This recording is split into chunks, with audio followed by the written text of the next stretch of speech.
எல்லாருக்கும் வணக்கம். இன்றைக்கான வீடியோவில் நம்ம வீட்டில் நம்மளே சோப்பை எப்படி ஈஸியாக செய்கிறது அப்படின்னு பார்க்கலாம். சோப்பு செய்கிறது ரொம்பவே சிம்பிளுங்க. ஒரு டீ போடுற மாதிரி தான், யார் வேணால் செய்யலாம். எப்பவும் போலவே இந்த வேலையும் நாங்கள் குழந்தைங்க கூட சேர்ந்து தான் செஞ்சோம். குழந்தைங்களும் ஒரு புது விஷயம் கற்றுக்கிட்டாங்க. நாங்கள் எல்லோரும் ஃபேமிலியாக சேர்ந்து டைம் ஸ்பெண்ட் பண்ண மாதிரியும் ஆயிடுச்சு. ஹேர் ஆயில் பண்ணுறதுக்காக தேங்காய் காய வச்சு அதுலேருந்து தேங்காய் எண்ணெய் ஆடி எடுக்கிறோம். அந்த எண்ணெயை தான் நாங்கள் சமைக்கவும் பயன்படுத்திக்கிறோம், இந்த மாதிரி சோப் செய்கிறதுக்கும் பயன்படுத்திக்கிறோம். தேங்காய் கெட்டு போகாமல் இருக்கிறதுக்கும் சரி, அதுலேருந்து எடுக்கிற எண்ணெய், அதுலேருந்து செய்கிற பொருட்கள் கெட்டு போகாமல் இருக்கிறதுக்கு ரெண்டு முக்கியமான விஷயம் பண்ணணும். ஒன்று, தேங்காவை நல்லா காய வைக்கணும். அடுத்தது அதில் இருக்க சொத்தையாக இருக்கிற காய், பூசணம் பிடிச்ச காய், அது எல்லாமே எடுத்து தூரத்துக்கு போட்டுருணும். தேங்காய் வாங்கும்போது 3 விதமாக நான் அதை டெஸ்ட் பண்ணேன். முதல்ல கண்ணால் பார்ப்பேன், அடுத்து அதை மோந்து பார்ப்பேன், மூணாவது எடுத்து கடிச்சு பார்ப்பேன். கண்ணும் மூக்கும் நம்மளை ஏமாத்தினாலும் அந்த சுவை நம்மளுக்கு காட்டி கொடுத்துரும். தேங்காய் நல்லா காஞ்சதுக்கப்புறம் மறுபடியும் மூட்டை கட்டி அதை மரச்செக்கில் ஆடுறதுக்காக கிளம்பிட்டோம். நம்ம இவ்வளோ கஷ்டப்பட்டு தேங்காயை பொறுக்கி க்ளீன் பண்ணி காய வச்சு கொண்டு போய் நம்ம செக்கில் ஆடும்போது, பழைய மிஷின்லலாம் என்ன பண்ணுவாங்கன்னா, தேங்காய் கெட்டு போன தேங்காயும் போட்டு ஆட்டுவாங்க. கஸ்டமர் கொண்டு வருவாங்க, அதை முடியாதுன்னு சொல்ல முடியாது அவங்களால, அதையும் போட்டு ஆட்டிடுவாங்க. ஸோ அந்த மாதிரி செக்கில் நம்ம போட்டு எடுக்கும்போது இந்த தேங்காயும் கெட்டு போகிறதுக்கு வாய்ப்பு இருக்குது. இந்த மரச்செக்கு எண்ணெயில் என்ன பண்ணுவாங்கன்னா, ஒவ்வொரு வாட்டியும் தேங்காய் போடும்போது ஃபுல்லாகவே செக்கை ஃபுல்லாக க்ளீன் பண்ணி தொடச்சிட்டு அடுத்த கஸ்டமருக்கு அந்த மாதிரி தான் போடுவாங்க. ஸோ அதனால் எனக்கு இது மேலே ரொம்பவே நம்பிக்கை இருக்குது. இந்த செக்கு ஆலையில் நம்ம தேங்காயும் நல்ல குவாலிட்டியாக ஆட்டி எண்ணெயும் ரொம்ப நாளைக்கு கெடாமல் இருக்கும். பொதுவாக இந்த மாதிரி மரச்செக்கில் நம்ம தேங்காய் ஆட்டினோன்னா தேங்காயை ரொம்ப நாளைக்கு நல்லா காய வச்சு எடுத்துகிட்டு போகணும். அப்போ தான் தேங்காய் எண்ணெய் கெட்டு போகாமல் இருக்கும். நம்ம அவசரப்பட்டு ஈர தேங்காயாக எடுத்துகிட்டு போயிட்டோம்னா என்ன ஆகும்னா, இந்த செக்கில் எண்ணெய் சூடாகிறதுக்கான வாய்ப்பே இல்லை. அதில் இருக்க தண்ணி பதம் அப்படியே இருக்கும். அந்த தண்ணி ஜாஸ்தியாக இருக்கிறதுனால 1 மாதம் 1.5 மாதத்துலேயே தேங்காய் எண்ணெய் கெட்டு போகிறதுக்கு வாய்ப்பு இருக்குது. நீங்கள் நிறைய இடத்துல செக்கு தேங்காய் எண்ணெய் வாங்கியிருப்பீங்க, மரச்செக்கு தேங்காய் எண்ணெய். அது சீக்கிரமாக கெட்டு போகுது அப்படின்னா அதுக்கான காரணம் அவங்க தேங்காயை காய வைக்கிறதுக்கு நேரம் இருக்காது. ஏன்னா 1 டன்னு 2 டன்னுன்னு எடுப்பாங்க. அதெல்லாமே ஒரு வாரத்துக்கு காய வைக்கிறதுக்குலாம் அவங்களுக்கு டைம் இருக்காது. டக்குன்னு எடுத்து போடுவாங்க. இந்த மாதிரி ஸ்மால் பேட்சஸில் நம்ம வீட்டுக்கு தேவையானதை நம்மளே பண்ணிட்டா குவாலிட்டியை நம்ம நல்லாவே மெயின்டைன் பண்ண முடியும். தேங்காயை ஆட்டினதுக்கப்புறம் எண்ணெயும் புண்ணாக்கும் கிடைக்கும். இந்த புண்ணாக்கு எங்களை மாட்டுக்கும் முயலுக்கும் நாங்கள் யூஸ் பண்ணிக்கிறோம். அது மீதம் இருந்துச்சுன்னா அதை செடிங்களுக்கும் கரைச்சி ஊற்றிக்கிறோம். நல்ல காஞ்ச கொப்பரைக்காயாக நம்ம எடுத்துகிட்டு போய் ஆடும்போது 3ல் 2 பங்குக்கு கொஞ்சம் கம்மியாக எண்ணெய் வரும். எனக்கு 2 கேனில் எண்ணெய் கிடச்சிது. சோப்பு செய்யும்போது பாதுகாப்பு ரொம்ப ரொம்ப முக்கியம். ஏன் பாதுகாப்பு முக்கியம்னு நான் பின்னாடி சொல்கிறேன். அட்லீஸ்ட் முதல் தடவை பண்ணும்போதாவது நம்ம கண் கை எல்லாத்தையும் பாதுகாப்பாக வச்சுக்கணும். குழந்தைங்களையும் கொஞ்சம் தூரமாக இருக்க சொல்கிறது ரொம்பவே நல்லது. அது நம்ம பழக்கப்பட்டு செய்ய ஆரம்பிச்சோன்னா அதுக்கப்புறம் நம்ம பழகிடுச்சுன்னா அந்தளவுக்கு நம்ம பயப்பட வேண்டிய அவசியம் இருக்காது. சோப் செய்கிறதுக்கு தேவையான பொருள்கள் என்னன்னு சொல்லிடுறேன். ஃபஸ்ட்டு ஒரு வெயிட் மிஷின் கண்டிப்பாக தேவை. அதுக்கப்புறம் சோப் கால்குலேட்டர் தேவை. அது கூடவே சோடியம் ஹைட்ராக்சைடு அப்படின்ற ஒரு கெமிக்கலும், ஸ்டீல் இல்லாட்டி பிளாஸ்டிக் பாத்திரம், அப்புறமா அதை கலக்கிறதுக்கு ஒரு கரண்டி இல்லை ஹேண்ட் பிளெண்டர், அது கூடவே எண்ணெய், தண்ணி, இந்த ஐட்டம் எல்லாம் இருந்தால் மட்டும்தான் சோப் நம்மளால் பண்ண முடியும். எக்காரணத்தை கொண்டும் நம்ம அலுமினியம் பாத்திரம் பயன்படுத்தக்கூடாது. நம்ம சோப்புக்கு தேவையான அளவுகளை அந்த சோப் கால்குலேட்டரில் போட்டு கால்குலேட் பண்ணி எடுத்துக்கணும். அதுக்கப்புறம் அதுக்கு தகுந்த வெயிட் அந்த கால்குலேட்டர் நமக்கு சொல்லிடும். அதுக்கு தகுந்த வெயிட்டை நம்ம அளந்து எல்லா பொருளையும் ரெடி பண்ணி வச்சுக்கணும். ஃபஸ்ட்டு இந்த சோடியம் ஹைட்ராக்சைடுன்ற லையை நம்ம வெயிட் பண்ணி எடுத்து வச்சுக்கணும். இந்த சோடியம் ஹைட்ராக்சைடுன்ற லை என்னன்னா, இது கரோசிவான ஒரு மெட்டீரியல். அதை நம்ம கையிலையோ கண்ணிலையோ பட்டுச்சுன்னா அரிக்கும். அந்த ஒரு விஷயத்துக்காக தான் பாதுகாப்பு முக்கியம்னு முதல்ல சொன்னேன். அடுத்தபடியாக அதுக்கு எவ்வளோ தண்ணி வேணுமோ அந்த தண்ணியை நம்ம மெஷர் பண்ணி எடுத்துப்போம். எப்பயுமே தண்ணியில் தான் சோடியம் ஹைட்ராக்சைடை நம்ம போடணும். சோடியம் ஹைட்ராக்சைடில் கொண்டு போய் தண்ணி ஊற்றணும்னா வெடிக்கும்.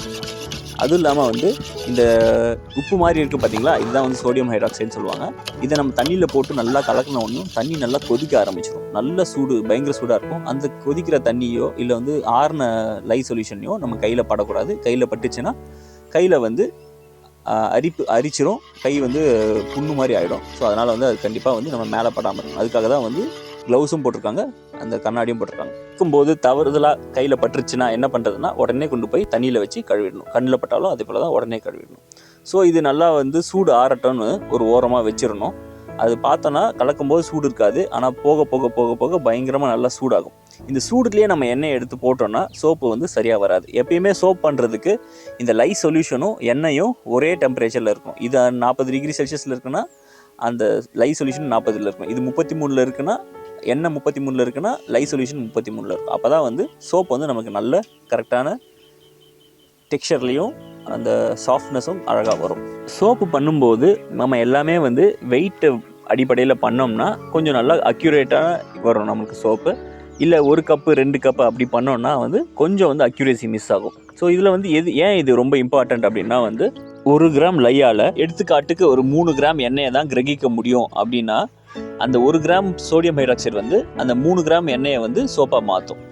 அதே வந்து அந்த இடத்துல வந்து 3 கிராம் எண்ணெய்க்கு 1 கிராம் சோடியம் ஹைட்ராக்சைடு வந்து 1.5 கிராம் சோடியம் ஹைட்ராக்சைடு இருந்துச்சுன்னா அந்த 1/2 கிராம் சோடியம் ஹைட்ராக்சைடு வந்து எண்ணெய் கூட ரியாக்ட் ஆகாமல் அப்படியே இருக்கும். அதை எடுத்து நம்ம மறுபடியும் தோலில் போட்டோம்னா அந்த சோடியம் ஹைட்ராக்சைடு ரியாக்ட் ஆகாமல் சோப்பாக மாறாமல் இருக்கிறதுனால நம்ம தோல் வந்து எரிச்சலோ அதுக்கப்புறம் நிறைய பிரச்சனை வர்றதுக்கு வாய்ப்பு இருக்குது. ஸோ அந்த ஒரு ரீசனுக்காக தான் எக்ஸாக்டாக கரெக்டாக கால்குலேட் பண்ணி இதை வந்து யூஸ் பண்ணணும். அதே போல் சோடியம் ஹைட்ராக்சைடு அந்த சொல்யூஷன் லை சொல்யூஷன் இருக்குது பார்த்தீங்களா, அதை எடுத்து எண்ணெயில் கொஞ்சம் கொஞ்சமாக ஊற்றி நம்ம அப்படியே கலக்க ஆரம்பிச்சிடணும்.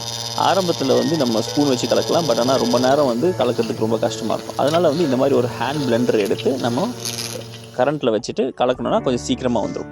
இந்த ட்ரேஸ் பார்க்குறது ரொம்பவே முக்கியம். ட்ரேஸ்னால் என்னென்னா அது எடுத்து கரண்டி எடுத்து நம்ம வந்து மேலே விட்டோன்னா அந்த தண்ணியாக இருக்கிற எண்ணெய் வந்து சட்டுன்னு உள்ளே போகக்கூடாது, ஒரு வேவ் மாதிரி ஃபார்ம் ஆகி வரணும். இப்போ இந்த குண்டானில் பார்த்தீங்கன்னா உங்களுக்கு தெரியும், ஒவ்வொரு வேவ் மாதிரி தெரியும். ஸோ இந்த பதத்துக்கு வந்ததுக்கப்புறம் நம்ம மறுபடியும் கலக்கணுன்ற அவசியம் கிடையாது. ஆனாலும் நீங்கள் கலக்கினா என்ன ஆகும் அப்படின்னு கேட்டிங்கன்னா உங்களால் இந்த மாதிரி வந்து கப்பில் வந்து ஊற்றுற அளவுக்கு அழகாக வராது, கட்டியாயிடும், ரொம்ப கட்டியாயிடும். நீங்கள் எதிர்பார்க்குற ஷேப்புக்கு வராது, கண்ணா பின்னான்னு ஷேப்பில் தான் வரும். ஸோ அந்த ஒரு ரீசனுக்காக ட்ரேஸ் மட்டும் கொஞ்சம் கரெக்டாக பார்த்து எடுத்துக்கணும். இது வெள்ளை பாகு எடுக்கிற மாதிரி தான் எக்ஸ்பீரியன்ஸில் கரெக்டாக வந்துடும். அதனால் வந்து பயப்பட வேண்டாம். ஃபஸ்ட் டைம் அப்படி இப்படின்னு தப்பானா கூட அதுக்கப்புறம் நம்ம வந்து கரெக்ட் பண்ணி எடுத்துக்கலாம். இன்றைக்கி நம்ம பண்ணுற சோப்பு வந்து 100% தேங்காய் எண்ணெய் சோப்பு. இதில் வந்து தேங்காய் எண்ணெய் தவிர வேறு எந்த எண்ணெயுமே போடல. ஸோ தேங்காய் எண்ணெயை பொறுத்த வரைக்கும் என்னென்னா நம்ம தோலில் இருக்கிற அழுக்கு எல்லாத்தையுமே எடுக்கக்கூடிய வல்லமும் உண்டு ஸோ தேங்காய் எண்ணெய் சோப்புக்கு. அதனால் வந்து நம்ம ஒரு விஷயம் பார்த்துக்கணும், அந்த லை சொல்யூஷன் வந்து கொஞ்சம் எக்ஸ்ட்ராவாக இருக்கணும். லை சொல்யூஷனில் வந்து தேங்காய் எண்ணெய் கொஞ்சம் எக்ஸ்ட்ராவாக இருக்கணும். அப்போ தான் வந்து நம்ம ஸ்கின்னை வந்து மாய்ஸ்சரைஸ் பண்ணும். அப்படி இல்லாமல் வந்து லையும் தேங்காய் எண்ணெயும் கரெக்டாக எக்ஸாக்டாக எடுத்தோம்னா என்ன ஆகும்னா நம்ம ஸ்கின் வந்து ரொம்ப ட்ரை ஆக ஆரம்பிச்சிடும். ஸோ அதுக்காக என்ன பண்ணுவோம்னா சோப் கால்குலேட்டரில் வந்து யூஸ்வலாக வந்து 5% 10% எக்ஸஸ் ஃபேட்டுன்னு இருக்கும். அந்த எக்ஸஸ் ஃபேட்டை வந்து நம்ம இந்த மாதிரி தேங்காய் எண்ணெய் பண்ணும்போது மட்டும் 20% வச்சுக்கணும். அப்போ பண்ணால் தான் வந்து சோப் வந்து நம்மளுக்கு வந்து நல்லா கிளென்ஸும் பண்ணும், நம்மளை மாய்ஸ்சரைஸும் பண்ணும். சோடியம் ஹைட்ராக்சைடு கையில் பட்டுச்சுன்னா அரிக்கும்னு சொன்னேன். அரிக்கும்னா சொரிஞ்சிக்கிற அரிக்கு இல்லைங்க, ஆசிட் பட்டா எப்படி ஓட்டை விழுமோ அந்த மாதிரி ஓட்டை விழும். அதை தான் நான் அரிச்சிருவேன்னு சொல்கிறதுக்கு அரிக்கும்னு சொல்லியிருப்பேன். அதனால் வந்து தப்பாக எடுத்துக்க வேணாம். நீங்கள் ஃபஸ்ட் டைம் சோப் பண்ணும்போது உங்களோட மோல்டில் ஊற்றிட்டு 1 வாரம் கூட வச்சுருக்கலாம். நீங்கள் அந்த ட்ரேஸ் எடுக்கிறேன்னு சொன்ன பார்த்தீங்களா, அந்த ட்ரேஸ் எடுக்கிற பக்குவத்தில் தான் வந்து சோப் வந்து ரொம்ப சீக்கிரம் எடுக்க முடியுமா இல்லை வந்து லேட் ஆகுமா அப்படின்றத நம்ம பார்க்கணும். இதில் பார்த்தீங்கன்னா சோப் வந்து கீழே ஒட்டிட்டு வருது. இது வந்து இன்னும் ஒரு 2 நாள் வச்சிருந்து எடுத்தோம்னா சோப் வந்து அழகாக வந்து நம்ம போட்ட ஷேப்புக்கு அழகாக வந்திருக்கும். வீடியோவில் காட்டணுன்றதுக்காக அடுத்த நாளே அன்மோல்ட் பண்ணிட்டோம். இந்த சோப்பு வந்து ரொம்ப சிம்பிளாக பண்ணியிருக்கோம். எண்ணெய், தண்ணி, அந்த லை சொல்யூஷன் அது மட்டும் தான் வச்சு பண்ணியிருக்கோம். இதுலேயே வந்து கத்தாழை சோப் பண்ணலாம், நமக்கு பிடிச்ச அளவுக்கு என்னென்ன முல்தானி மட்டி சோப்பு, இல்லை வந்து மண் சோப்பு, மரத்தூள் சோப்பு, கறித்தூள் சோப்பு, அந்த மாதிரி நமக்கு என்ன வேணுமோ அதை எல்லாமே போட்டு நம்ம வந்து சோப்பு தயாரிக்கலாம். ரொம்பவே ஈஸி தான். நமக்கு தேவையான மூலிகை பவுடரும் போட்டுக்கலாம். இந்த சோப்பை 2லேருந்து 6 வாரத்துக்கு ஓரமாக நேரில் வச்சிடணும். நாங்கள் வந்து சொப்பானிஃபை அப்படின்னு ஒரு சோப் கால்குலேட்டர் யூஸ் பண்ணுறோம். இந்த சோப் கால்குலேட்டர் எங்கேருந்து டவுன்லோட் பண்ணலாம்னா நம்மளோட ப்ளே ஸ்டோர் அதுலேருந்து டவுன்லோட் பண்ணிக்கலாம். நாங்கள் ஆண்ட்ராய்ட் ஃபோன் வச்சுருக்கோம், அதனால் வந்து ப்ளே ஸ்டோர்லேருந்து டவுன்லோட் பண்ணி அதுக்கான எப்படி பயன்படுத்துகிற வீடியோ தான் இது. நம்ம என்ன அளவுக்கு போட போகிறோம் அப்படின்னு சொல்லிட்டோம்னா அதுக்கேற்ற அளவுக்கு எவ்வளோ வந்து நமக்கு லை வேணும்னு சொல்லணும். இதில் வந்து நம்ம 20% வந்து நம்ம எக்ஸஸ் ஃபேட் வச்சுக்கணும். நான் முன்னாடியே சொன்ன மாதிரி தேங்காய் எண்ணெய்க்கு எப்பவுமே எக்ஸஸ் ஃபேட் ஜாஸ்தியாக வைக்கணும். இதே நம்ம பாம் ஆயிலில் பண்ணுறோன்னா எக்ஸஸ் ஃபேட் கம்மியாக வைக்கணும். இன்டர்நெட்டில் நிறைய சோப் ரெசிபி இருக்குது, நீங்கள் உங்களுக்கு பிடிச்சதை ட்ரை பண்ணி பார்க்கலாம். My cappy will dry out then. Happy birthday, New Year! Junior, what happened, Junior? Sorry, I have dropped it. One soap. So now it's with some sand. It's coconut soap with sand.